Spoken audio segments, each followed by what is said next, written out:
Խոսում է Բաքուն, եթերում Ադրբեջանի ձայնը միջազգային ռադիոկայանի հայկական ծառայության տնտեսական լուրերի թողարկումն է։ Խոսափողի մոտ է Շահիդ Շահալին։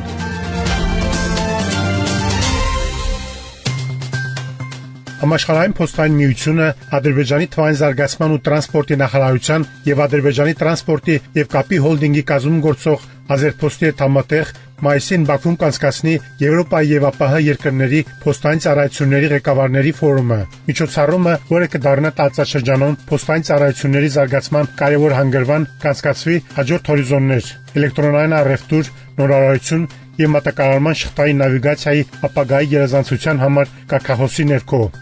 Ֆորումը Եվրոպայի եւ ԱՊՀ տարածաշրջանում առաջին անգամ կհավաքի ավելի քան 30 երկրների 150 բարձրաստիճան պատվիրակների, այդ թվում ազգային փոստային ծառայությունների, տեխնոլոգիական ընկերությունների եւ էլեկտրոնային առևտրի ընկերությունների բարձրաստիճան պաշտոնյաների եւ փորձագետների։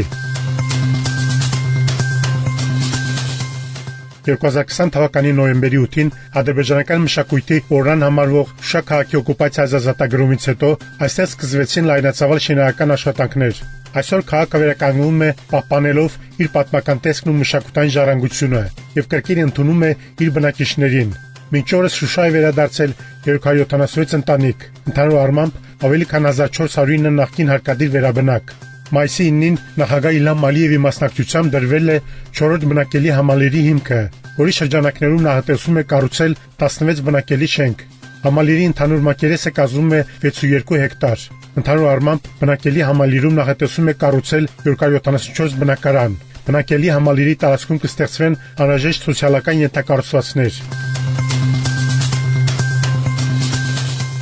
Տրանսկասպիան միջազգային տրանսպորտային երթուղի երկայնքով առևտուրը կարող է նոր հնարավորություններ բացել Ադրբեջանի տրանսպորտային ոլորտի համար։ Վերակառուցման եւ զարգացման եվրոպական բանկի տարածաշրջանային տնտեսական հեռանկարներ զեկույցի մայիսյան համարում ընդգծվում է երթուղու ռազմավարական ներուժը Ադրբեջանի համար։ Միջնաժամկետ հեռանկարում Չինաստանը Եվրոպայի հետ կապող միջին միջանցքի երկայնքով առևտուրը կարող է նոր հնարավորություններ ստեղծել Ադրբեջանի տրանսպորտի եւ լոգիստիկայի ոլորտների համար, քանի որ խաղաղության ամրապնդման ջանքերը կարող են բացել նոր առևտրային ուղիների եւ ներդրումային հոսքերի հասանելիություն, ասում է զեկույցում։ Երթուղու թողունակությունը կարող է հասնել տարեկան 10 միլիոն տոննայի մինչև 2027 թվականը, ինչը կստեղծի կայուն հիմք Ադրբեջանի տարանցիկ ներուժի օնլայնման եւ ենթակառուցվածքներում լրացուցիչ ներդրումներ ներգրավելու համար։